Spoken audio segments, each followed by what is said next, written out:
I don't know if I'm going to post this, but if I do, and you stick around, thank you for allowing me to give my grief a voice.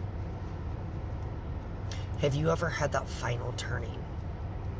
That full circle moment that brings you to your knees?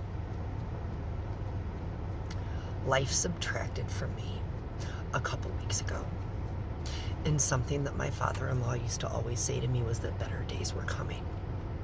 He stood beside me in some of my darkest times while my daughter fought for her life, and he promised me that better days were coming. With that firm grip on my shoulder, just like that father energy has. And that promise of better days gave me hope. And it gave me faith, and it gave me something to hold on to. And even though I knew his words were true, I had yet to fully understand them while still battling through the trenches and still living through what was my worst nightmare. And in those moments, I remember questioning how God could let a baby suffer like that. But today, I was sitting here and I was writing, and I realized that the same way that he stood by my side and told me better days were coming and gave me something to hold on to, I stood by his side and told him that it was okay he was tired, that he'd fought for so long, and that it was okay to be done. He taught me that it was only in the extremes of life that we learn to appreciation and gratitude, because better days can't be fully appreciated until we lived through the worst. He gave me something to hold on to,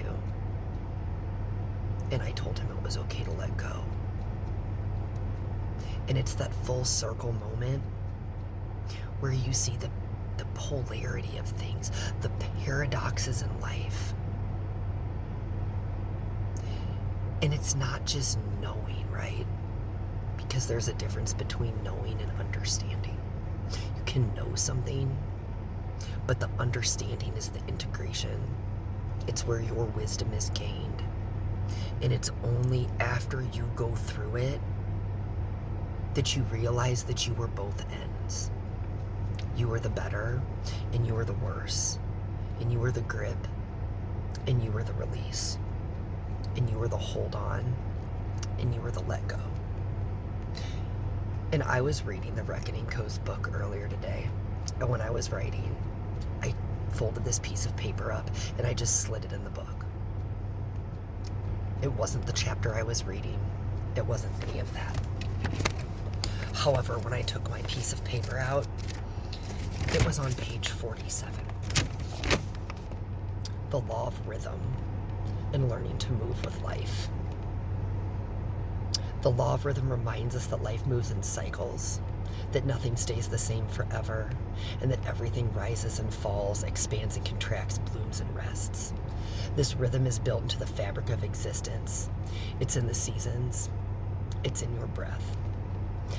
And it's in the way your emotions come and go. This law teaches you to stop fighting the flow.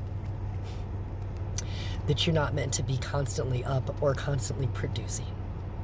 That growth pauses, and that healing has setbacks. That joy has quiet spaces around it. And once you understand that this is how energy moves, you begin to relax into the rhythm instead of resisting it. Hold on, I still have my little piece of paper in there. I knew I wasn't going to get through this without tears. That's why I don't know if I'm going to post this. But it was this part for me. When you stop expecting life to be one constant state, you start to see the beauty in the contrast. The beauty in the better days that came from the worst. The grip when you held on so tightly, to the release when it was finally time to let go and say goodbye. Rhythm was never a problem to solve. It's a truth to work with. The more you learn to move with your own rhythms, emotional, spiritual, and physical, the more aligned you feel. and you stop forcing outcomes. This today, there has been so much coming through me because I feel like a part of me died that day. But at the same time, I know that what's coming through me is those better days. It's promises fulfilled, it's promises kept. And it's a whole different kind of experience. But I don't think people give their grief enough of a voice. So if this resonates for you in any way, please leave me a comment. Please tell me how you see it move through you. Please tell me how you give it a voice. Because right now, this flow is weird. It's one I haven't navigated. And I don't even want to hold on for dear life.